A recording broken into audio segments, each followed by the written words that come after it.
I'm Shelton Wilder, and welcome to Wilder Possibilities Podcast, where each episode follows an entrepreneur's journey into the transformative power of that light bulb moment where everything clicks. I call that the click. Those pivotal points that redefine our futures, illuminate paths to success, and even change the world. Now let's get wilder. Hi friends, welcome back to Wilder Possibilities Podcast, and I have my dear friend here, Mike Newhouse, and this guy is running for California State Senate. That's right. Yes! So I wanted to have you on. I love it. I'm so happy to be here. Yeah, and tell all the things. So this podcast, I really kind of go back to the beginning. Yeah. If that's okay. Yeah, that's fine. And the only question I ask us, only one question. Right. Is when did you get the click?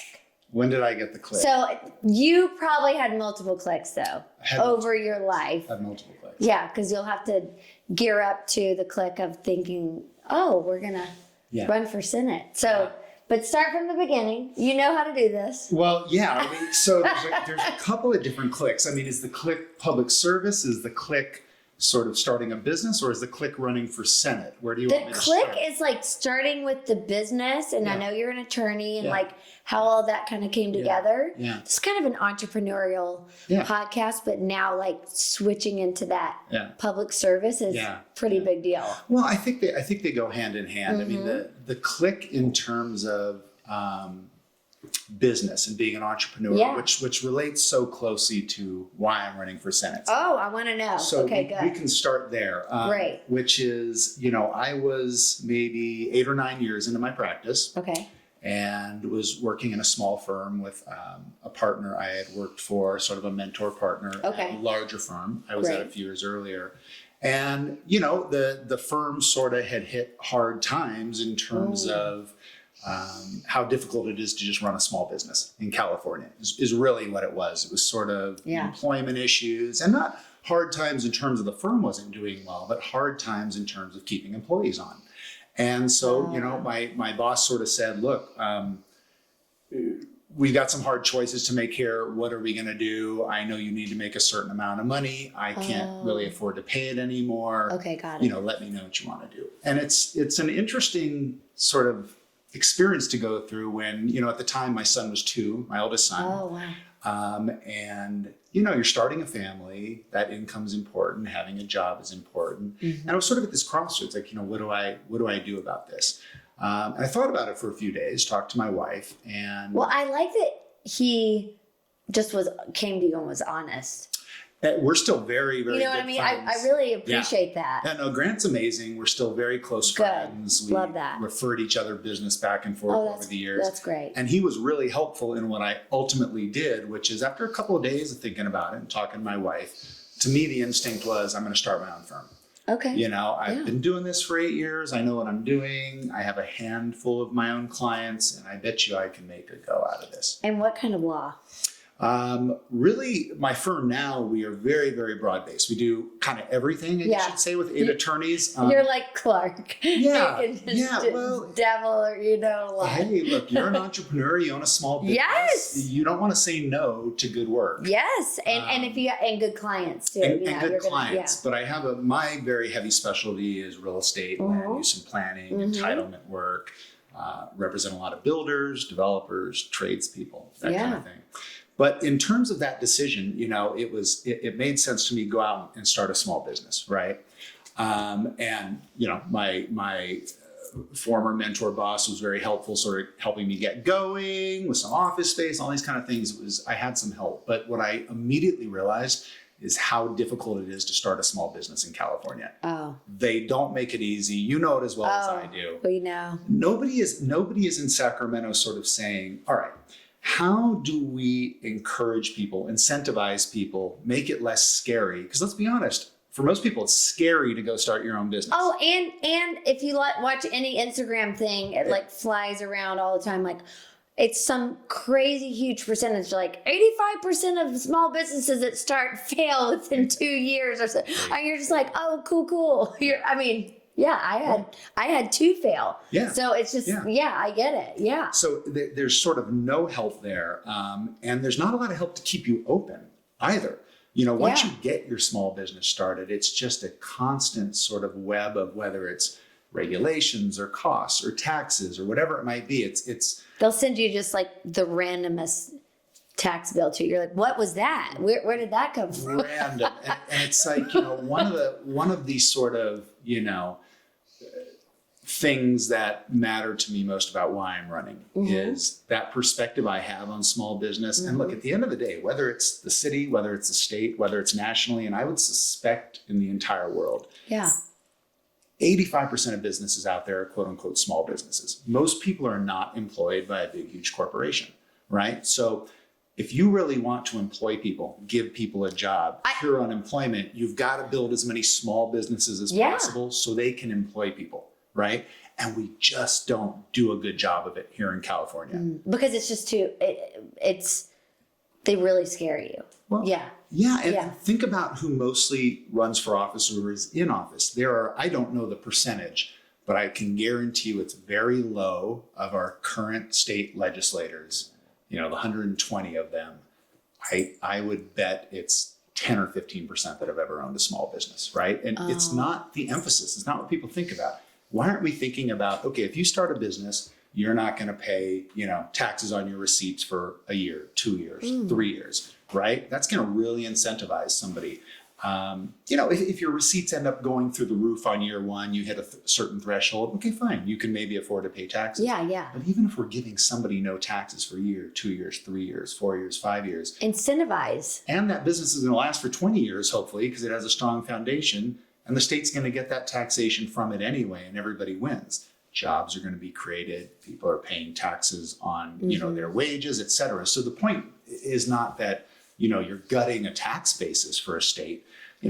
Look, taxes are not efficiently used. They could be used better. They are too high on everybody. Where is the money? Right. And I say that as a Democrat. It's like, this is all too high. It's all too expensive. Yeah. Having said all that, there are a lot of good things our taxes do. Last time I checked, we all wanted roads and freeways and police officers and firefighters. So we need that. But how do we generate that taxation in a way that's larger and more sustainable in the long run, but actually enables somebody to start a business and employ people? And we don't focus on that in California, but I have learned through, sweat and toil, as have you, that the state does not do a good job of empowering people to start businesses and enabling them to keep those businesses open. So that's a way to tie in the sort of, business aha moment and the politics aha moment. And, we can talk about some of the other, issues that I have passions for, and I would want to bring to Sacramento, but that's really, that's your main one. Well, that's my first one.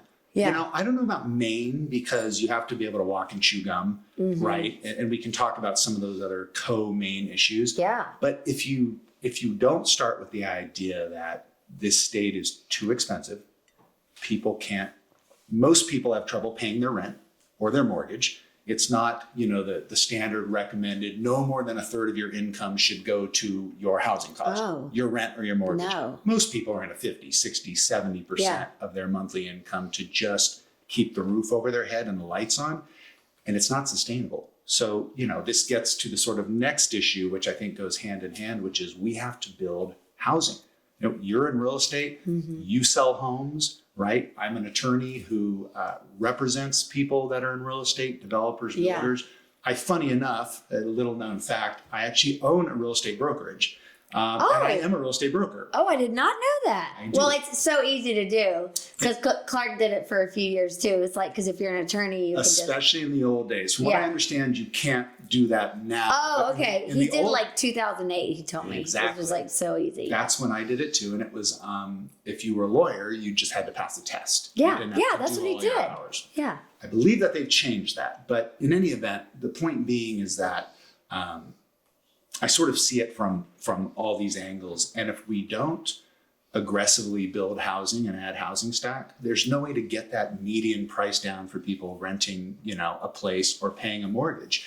And, how do you do that? You build a lot of housing in areas that are appropriate for density, right? You're talking about either urban infill, it could be the Wilshire Corridor, it could be Olympic, it could be Sawtell, it could be Sepulveda, right? All these places where it's appropriate to build more dense housing around transit-oriented corridors, right? Yeah. And around walkable neighborhoods where you can actually shop on the ground floor, right? Yeah. You're living in a building, you have your Trader Joe's, you have a restaurant, you have a doctor's office, and you're not getting in a car with the frequency that you had to before. People that are now living 30, 40 miles away and having to commute in several hours a day to their jobs. Yeah.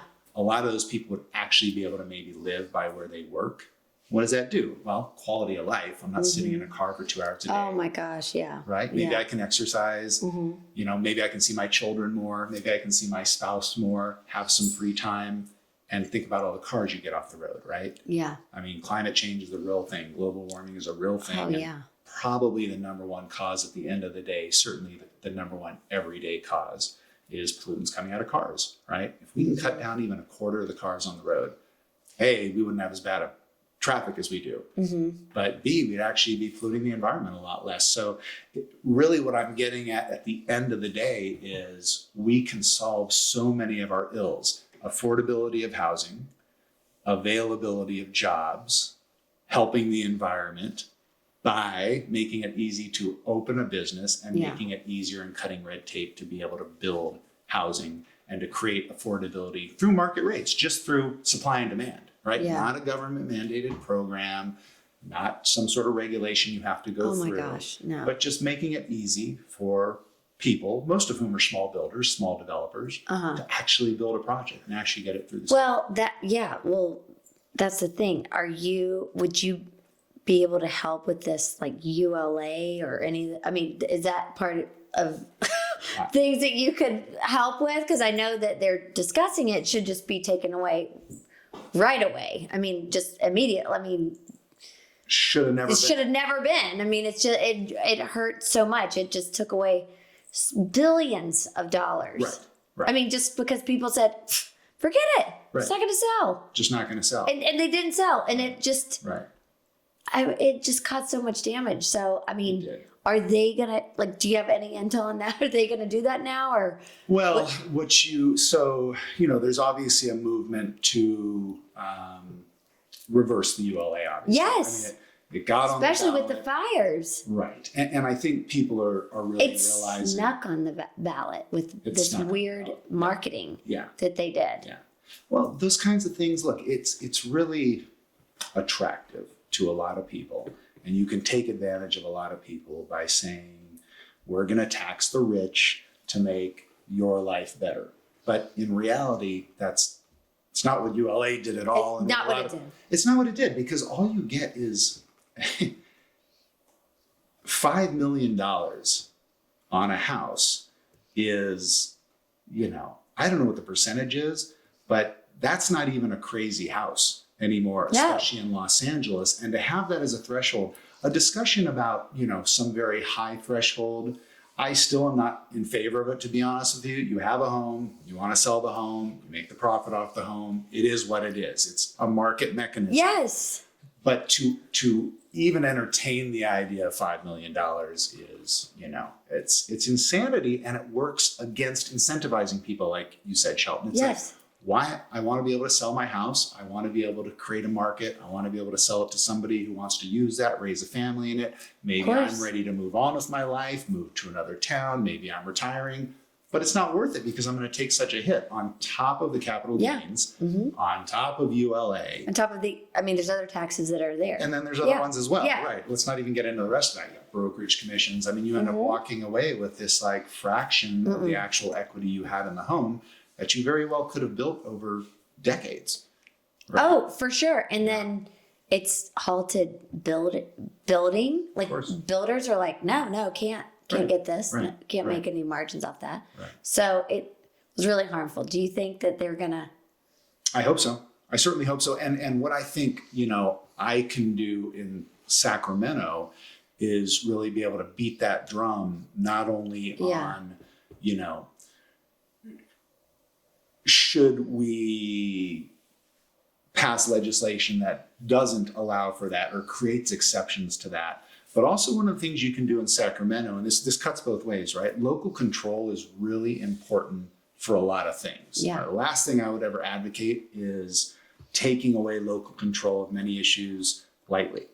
Having said all that, when it comes to the building space, we simply have to mandate certain things at the state level that create housing even in cities, right? If you have a city that's just simply unwilling to build new housing, or you have a strong movement in that city which is just completely anti-development, it drags down the whole rest of the state by not being able to create housing, right? To not be able to create walkable centers, walkable communities, places where you can live close to your job as opposed to driving to Santa Clarita every day. Oh my God. Even though you work in the city, right? That's the kind of thing that you can accomplish at the state level, I think, while building the economy, creating jobs, creating housing. Because, you have certain segments of the society that just, have decided build nothing anywhere. And it's that. And what's interesting, I think, about it sometimes is the build nothing anywhere crew tends to be very pro affordable housing. But what they're not putting together is by building nothing anywhere, you're not building affordable housing. You're not adding to the supply. And therefore it keeps driving housing prices up. Yeah, I think that's not a thoughtful plan. I mean, that's completely insane to think that. Yeah, it's just going to appear. I mean, it's no. So, okay, well, that's so interesting. So those are some of the things that you're going to want to do there. And how is the process of running for state senate? Yeah, it is. I think it's for a personality type. And I have that personality. Okay, great. Which is, to do this effectively, and it's sort of hard to explain to somebody if they haven't done it. But I don't think it's necessarily different than somebody who is really actively either building a business or being involved in their community or whatever they're doing. But it requires an inordinate amount of time. That's the thing about it. And if you look at anything sort of worthwhile doing in life, it takes an inordinate amount of time. Yeah. I mean, you with your real estate practice, you're doing this. You've got people working on social media. You're showing houses. You're putting together offers. Offers are being written right now. That's right. And so to be successful, you work really hard. Yeah. It's the same process with campaigning and with serving. You just, more than anything, I think it takes energy. It takes time. Yeah. You have to meet a ton of people. You have to raise a ton of money, which is unfortunate. But you run for state senate. It's going to cost $2.5 million in raised money to run this campaign. Oh, that's how it is. Wow. Again, is sad on a lot of levels. We could get into that separately, but the point is, it's the reality of it. And got it. You're constantly raising money a lot of the day. You're constantly meeting people. You're working to get endorsements, and it's a very labor-intensive process. But if you really believe that you can change something that way, it's extremely gratifying. And, I'm one of those people who, I ran for, office in middle school, for you did all that. Treasurer of my class. Yeah. And I went to USC for college. I was a student senator. Then I was student body vice president. I was president of the Venice Neighborhood Council, which is part of the that's how you and Clark. System. Yeah. So Clark and I met. Your husband was on the Venice Neighborhood Council with me. And I've served on city planning commissions, for the better part of the last 10 years. And I currently am vice president of the city's planning commission, where I deal with a lot of these building issues, obviously. So the reason why I bring it up is that, public service is as much a part of my DNA, I guess you'd say, as being an entrepreneur or being a lawyer or being a father or being a musician. As I think I play in a local band called the Potential Suitors. That's great. It's sort of how I keep myself sane. That's your hobby. That's my hobby. I play music, and luckily I get to do it in a band for the last 15 years. 15? That's 15 cool. years. Wow. Yeah. And, I love that. We've got an album coming out next month. Yeah. Our second album is coming out. So it's you're getting the theme, which is, very little sleep and a lot of sort of work and a million things I do, but it's kind of who I am. That's what a political campaign is about, is do you have enough energy to put everything into it you have to be successful? And if you're able to do that, will you put the same energy into governing? I think if you get into this, if you start on this path, you better be willing to do both of those things. And that kind of thing has just always come naturally to me. You definitely have the energy for it. If you, or when you are a senator, do you move there to Sacramento? What is that like? That's actually a good question. People ask that all the time. So it's generally you fly up Sunday night, you come back Thursday. Oh. You spend Friday, Saturday, and Sunday in the district, going to events, meeting with people, that kind of a thing. So it's usually session is usually Monday through Thursday. And then sessions, it's when you're in session, and the legislature is generally Monday through Thursday. Wow. And then, sometimes things happen on Friday and you might stay, but it's that's generally the thing. You fly up and you fly back 4 days later. And that's interesting. Yeah. For me, it'll probably be a lot more up and fly back because I'll still have, my oldest son will be in college by then. But so wait, when would it? The election? Yeah. So the primary is in June of 2026. Oh, so you start now. Oh, yeah. June 2026. Yeah, I was the first one, I know I was the first one to sort of have a team in place, a website up, a fundraising mechanism going. And now I think there are 4 of us that are in the race so far. Okay, but how many are there picked? 1? So 2 go through the primary. The top 2 vote getters get through June to a November 2026 general election. So that's how it works out. So you got to make the top 2. Yeah. Regardless of party, it's just the top 2 vote getters. Okay. And then, you go against each other. Is that just from LA or that's for the district, so to speak? Okay. So that you would be the LA senator for, I'm an idiot. I do not follow any of this politics. So you are not an idiot, and you are asking the question that everybody asks. Everybody wants to know this, but won't ask. Okay, I'm here.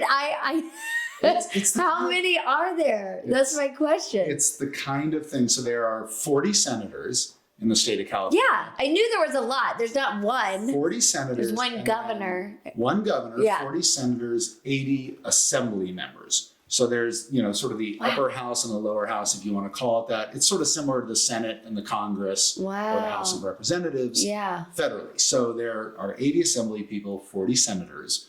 So essentially each senator has 1 million constituents. That's how they break it up. But the geography is different depending on where you are. So this district I'm running for, which is called the 24th Senatorial District, is Agoura Hills, Calabasas, Westlake Village to Malibu, all the way down to Palos Verdes. Oh, then it's a big one. Back up. Yeah, then it comes back up into Beverly Hills and into West Hollywood up until that Vine, and it comes back and meets up again through Santa Monica, through the Palisades, obviously all of that. So it's geographically massive. It has, that entire coastline. The only strange carve out is for LAX. LAX is not in the district, nor is that's like El Segundo. El Segundo is in the district. It's odd. You just have this little carve out for. That's a whole nother issue about how they drop the districts, in California. Wow. Which is and not Culver City.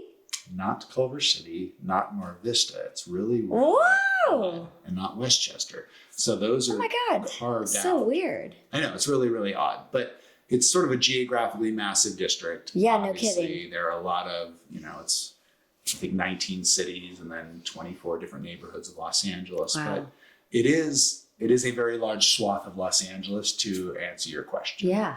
Pretty much the entire west side. The west side. Yeah. With the exception of, Westchester and Mar Vista, which are part of LA. Obviously, Culver City is its own city.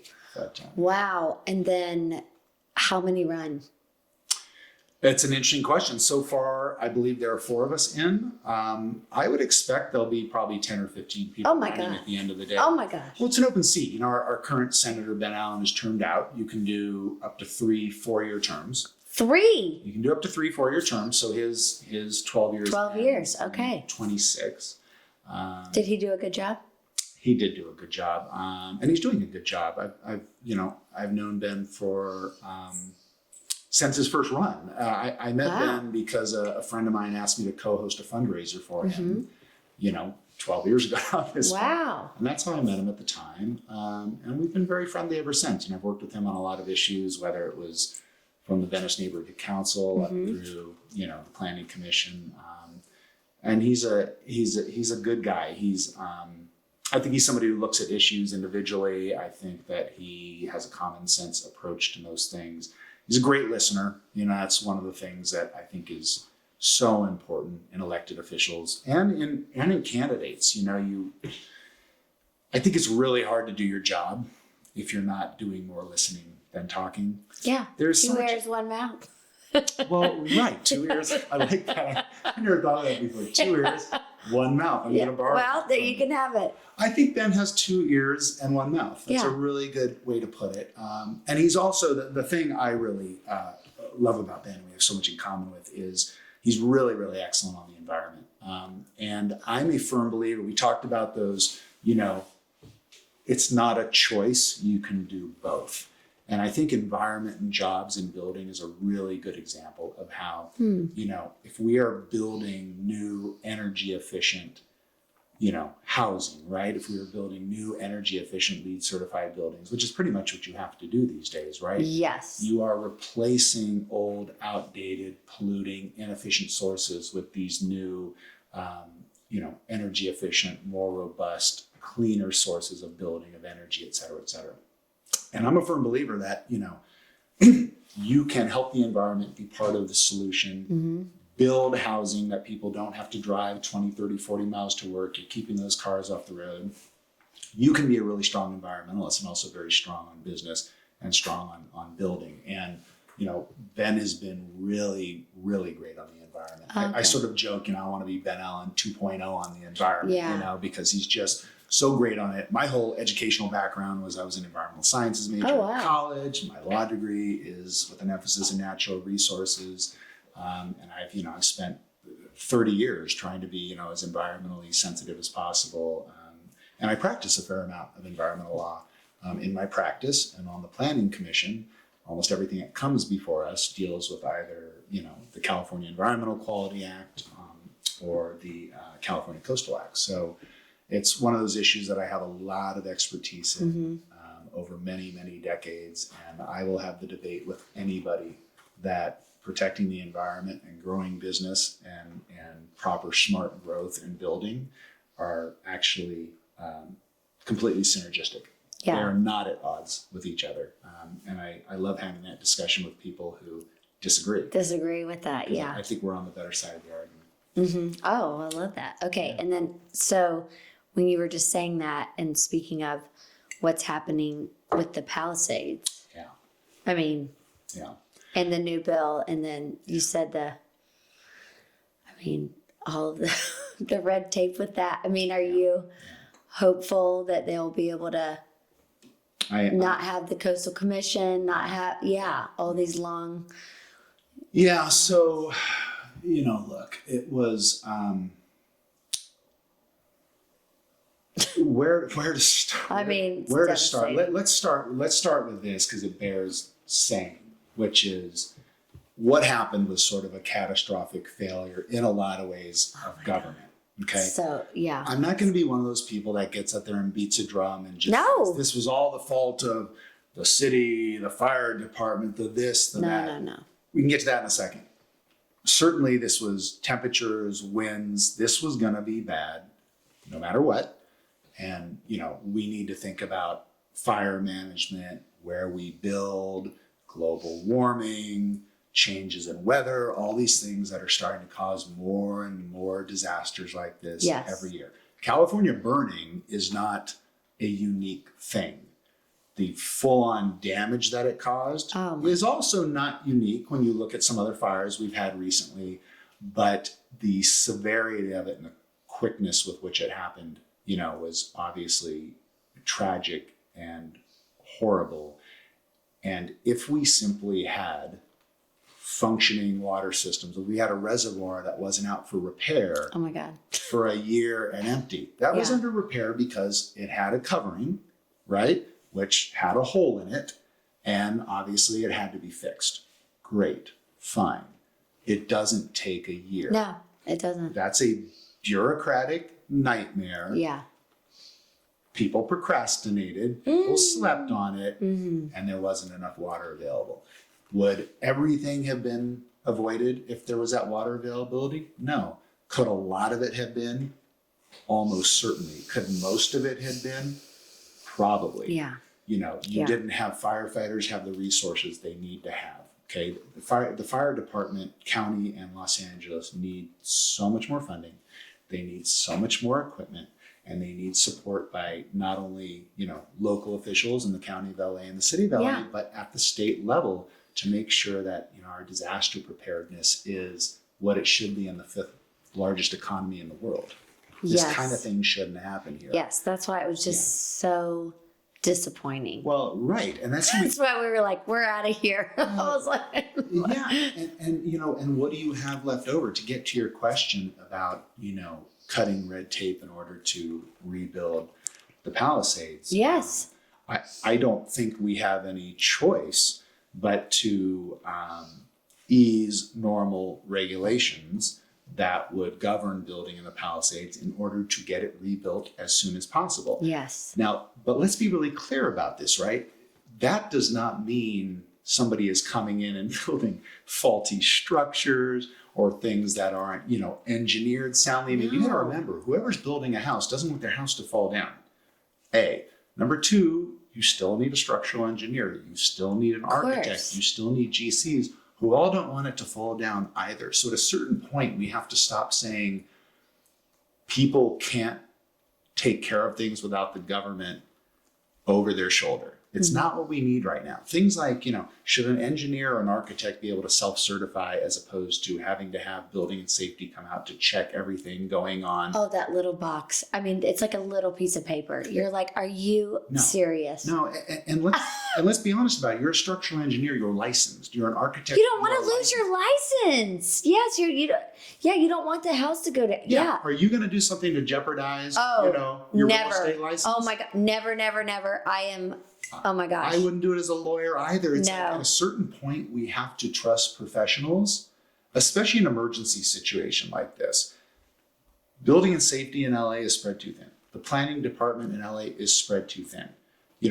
We can talk about how much more staff and resources they might need, but the bottom line is right now, there are not enough people to rebuild the Palisades from a bureaucratic standpoint. Yeah, no. That we would ever, there's no way to do it if we're going to do business as usual. And look, the city is I think, making strides. And so has, the governor obviously put out an emergency directive that has, greatly limited, the application of CEQA or the Coastal Act to the rebuilding of the Palisades. And I don't think we have any choice but to do that in this situation. But, we need to do everything we can to rebuild as quickly as possible. Because at the end of the day, these are people living in a home. These are my friends. These are my clients. These are my friends. These are our schoolmates. Right. I mean, it's wild. It's these are families. These are families. These are real people. And sitting around and debating policy about what should be here, what should be there. Should we add different types of housing? Should we not allow you to build in one place? No. I just don't think that those discussions have any place in an environment where human beings are trying to get back into their home. And a lot of these people don't have enough insurance coverage. And a lot of folks, are older and they know they won't be able to rebuild. I mean, it's just everything is a human story. It's not, it is more about human beings getting back in houses than creating new policy at this point. Yeah. It just is. I agree. I really hope that people can just stick to that, stick to solution mode. Because, that's all we're allowed to be in. Can't go backwards and keep saying this is bad or that is bad. Just solution, moving forward. Right. Yeah. And creating the best city that's ever been. I mean, I believe Palisades will be the nicest city in the world. I really do. Yeah, it's going to be, I think it'll be very beautiful when it's done. What's so tragic is, that the old growth trees that were lost, there's so many, those, it won't look like that for a very long time in certain areas. And it has, that sort of idyllic beauty that was up in the Palisades. And, I live in Venice, but spent a lot of time in the Palisades. I was in the Palisades at least once or twice a week for various reasons. Know the area very well. I had a lot of friends. Yeah, a lot of friends who lost friends. And I think the sooner we can get it, going again. I think that's important. And then looking forward, we have to look at, okay, why did it happen? And I think that the answer is fairly simple. We know. You need a first world, fifth largest economy in the world infrastructure to be able to support this. And that's the next part of this equation in California, which is, I ask people this all the time, just like, how good are your roads? Not very. Is your sidewalk flat and safe for you to, have your kids ride a bike down, or you to walk down at night, or to take your mother or father-in-law who are elderly, or are they at a 45-degree angle? Have the routes not been maintained for generations? Can you drive down an alley? Right? Do your street lights work? Oh gosh, yeah, all these things. Does your sewage work? And the answer almost across the board is no. No matter where you live. This was true in the Palisades in Brentwood. Yeah. It's true in, Westchester, Playa del Rey, Mar Culver Vista. City, Mar Vista. Yeah. It doesn't matter where you are. Like, the way I think about it is my grandparents who came out here in 1957 from Brooklyn. My mom was 5 years old. They moved out. And they would always tell me when I was growing up, everything worked. They were just like, we came to LA and it was like, everything was new and everything worked. And we came from New York, which was crumbling and nothing worked. And we get out here, we're like, oh my God, everything it's new. works. It's new. And we never went back. Okay, fine. Here we are 75 years later. Yeah. And nothing works. Well, that's why it has to be rebuilt. Yeah, sewers that when we're in escrow, I'm always like, well, we're definitely getting a sewer inspection. Yeah, most of California is an old house that unfortunately the owner didn't maintain. Yeah, you know what I mean. It really is I think a good analogy. And so now, putting this thing back together is 10 times the job it should have been. But if we don't have legislators who one of their main priority is building smart growth, new developments that also at the same time rebuild our infrastructure. Because remember, when you're building something, as you well know, there is a lot of publicly owned infrastructure, the street, the sidewalk, the alley, the sewer that goes through the middle. Yeah. The street lights, planting new trees in areas that didn't have them before. This is all stuff that gets picked up as part of the building process and can take care of so many of those issues. If they're given some help, yes, not trying to hurt them. That's why I think it's really important for you to get in office, because we would really like some help with that, because especially those areas that you're discussing that you're, the West Side, that's where I sell, that's where we live, that's, we need help. Yeah. I always marvel, and I'm sure you do too, how you can be in a neighborhood where the houses are $25 million. Oh yeah. And the sidewalks are still broken, cracked at 45-degree angles. There are potholes in the streets, and the alleys you can barely drive down. And that's what a lot of $25 million house neighborhoods are. You get to the neighborhoods that are just normal working class neighborhoods, it's even worse. Yeah, that are still $2 million teardowns. Yeah, exactly, because nobody focuses on it. Most people in Sacramento are just looking at the way things have been for decades, and therefore that's the position we take. No. Nobody's thinking sort of outside the box or outside of their party. That's another part of the problem too, is that, there are so many members of the legislature that, inertia moves you forward and inertia keeps you in place, right? Mm-hmm. That's the thing about inertia, right? And there are just a lot of people that are not only in office, but I think running, who just say, I'm a Democrat and this is what the Democrats have always stood for. And so this is what I stand for. And I put on the horse blinders. And there are a lot of Republicans who do the exact same thing. What we're missing is that common sense party. Yeah. Moderate, middle of the road, centrist. Listening to both sides. Let's just do some things that make sense. Everything's an issue. Do you sell all your houses the same way? Oh. Do you market them the same way? No. Do you stage them the same way? No. And I also don't. refer to one party either way because I have both sides. I have Democratic and Republican clients. So I just try to stay smart and the neutral. I'm just like, that's why I don't really discuss any, I like how you just, I've gotten a couple of things. Oh, today good. Take them. Steal. But as an elected official in the state of California, whatever party you are, you have Democratic and Republican clients. Yes, We clients. call them constituents, but they're clients. Yes. I like the way that you put that because I don't care what you run on. And the district, by the way, this is important. This bears mentioning. The district I'm running for in the 24th district is 50% Democratic. Okay. But it's 29% independent and it's 21% Republican. So whoever represents this district running as a Democrat, and the chances are whoever wins this seat, chances are, will be a Democrat. Yes, yes. Half your constituents or clients will not be Democrats. Yeah. So you got to be more neutral or just be more common sense. You better be a good listener. Like, Yes. When some like local Republican club says, "Hey, Senator Newhouse, can we come meet with you?" My answer better be absolutely. When? How soon can you come? Yes, up here? just say yes. That better be the answer. It doesn't mean I'm going to agree with you, but it means I'm going to listen to you. I'm going to hear you out, and if you have points I agree with, then great. Because I hate to put it this way, and this is maybe not the best thing you're supposed to say as a Democrat, but I really don't care what party you are as much as I care about what is your solution to any given issue. Yeah, yes, that's what we keep saying. Just let's please be in the solution and stop the fighting. Yeah. It's so unnecessary. Yeah. It's just like, Yeah. okay, what can we get? Then get the plan and execute the plan. Be an executor, please. Just not just going around and around in the circles. It's like, right? I mean, just like with the Palisades, we got to move forward. Right. Just like done. We don't need to have debates in committee. We need to rebuild the Palisades. Yep. That's it. Great. What's the best way to do it?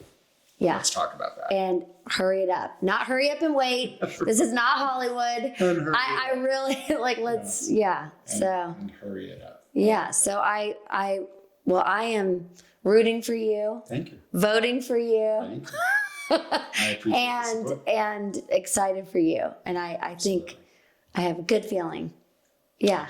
We're gonna just keep pushing it because you represent some extremely important issues that I feel like what I got from what you were saying is that putting into real estate terms, it's basically like all of California, what the areas you said, have deferred maintenance. Right. Like even if the homes are gorgeous and they have new paint every year, new thing, but like the entire infrastructure is deferred maintenance, and you want to bring it to light and help us to do it because to me that seems like okay, that's where some direct money could go rather than this missing billions of for helping the homeless. Like where's the money? We don't know. So let's just try to work on some actual real things that we can know where it's going, what's happening. Right. And you bring up a good point. It's funny, usually this gets touched on very early in these kind of conversations, but the homelessness issue is really an interesting microcosm of how things often get done the wrong way, which is right now we have a system, especially in the city of Los Angeles, whereby the idea has been if there is not a unit of housing for every person living on the streets, then they have the right to live on the streets, which let's just take that statement in and of itself. Very compassionate people who care feel that way. I get it. That's fine. I'm listening to you. I hear you. But let's break that down in a common sense way. You are essentially giving somebody who 90% of the time has mental illness and or addiction issues or both. Yeah. You are letting them ultimately to their own detriment. Of course. Have the choice to live on the street where they will get sick and they will die early. That's A. Yeah. Or attack people like me. That happened 4 years ago. Okay. So, and that's a very real point. Yes. And there are people that would try to say, oh, you're painting a broad brush and calling, homeless people criminals. And that's not what you're doing. What you're doing, no, you're relaying an experience you had that person almost certainly did not intend purposefully, but was out of their mind. The person was probably addicted, mentally ill. God knows what they thought you were. And the system we've created by allowing somebody to live on that street is for those things to happen. And it's not only, the Boise decision and the Grants Pass decision were those Ninth Circuit cases you may have heard of, which said it's cruel and unusual punishment under the United States Constitution to not let a person choose to live on a street if they don't have a home for them. The Supreme Court, I don't agree with much of what this Supreme Court does, but the Supreme Court reversed those decisions, and now you can enforce your anti-camping laws. You can enforce not allowing people to live on the streets and to accept the shelter, treatment, transitional housing, permanent supportive housing that are offered and are available out there. But to not only put people in a position to get sick and die early, but to also put people in a position where you are working so hard to pay rent on your home, a mortgage on your home, rent on your business. You have an encampment in your neighborhood, in front of your school, in front of your business. It's affecting your values and your safety. I mean, your values, your safety, the aesthetics, your well-being. It's just the fact that we're even having this discussion. It's just so, it's not, it is the anathema of common sense. Yeah. Well, I mean, you would just bring the question to my 11-year-old Beau. Right. And he would be like, wait, what do you mean? This ridiculous. Yeah. He's just like a regular person that has no agenda. We'd be like, no, that doesn't seem, we're not going to do that. Right. I mean, why is it even discussed? And we don't need to. And to be really clear, like very few people, and those who say this, I disagree with, very few people want to criminalize homelessness. Very few people say, arrest them and put them in jail. And I couldn't disagree with people who think that more. But you don't need to criminalize it to get people off the streets. I mean, you get people off the streets by offering the shelter we have, by offering the services, mental health, addiction, physical health. You look at most people who've been living on the streets for any amount of time, their physical maladies, their legs, gout, sores, so sad, broken fingers and toes, just the horror of living on the streets that we can fix, we can offer to fix. We are building shelter beds, we are building transitional housing, we are building permanent supportive housing. And if we build the way I'm talking about, we're building a ton of natural market supply and demand based housing. But we have to turn it into a situation where you can't choose to live on the streets, because when you're in that frame of mind and the shelter has some rules and it has a curfew and it's but because life has rules. Life has rules. Life has rules. That's how life works. And at the end of the day, I mean, you and I both know a lot of people who used to be homeless. And to the person, as far as I can tell, who got help with their addiction, who got help with their mental illness, they are amongst the most grateful people on the planet that somebody saved them from a life of unimaginable horrors. And to mistake allowing somebody to live on the street for compassion, I think is that's abuse. I think it's abuse. I think it is too. It's certainly misguided compassion at best, and at worst, it's abuse. Yeah.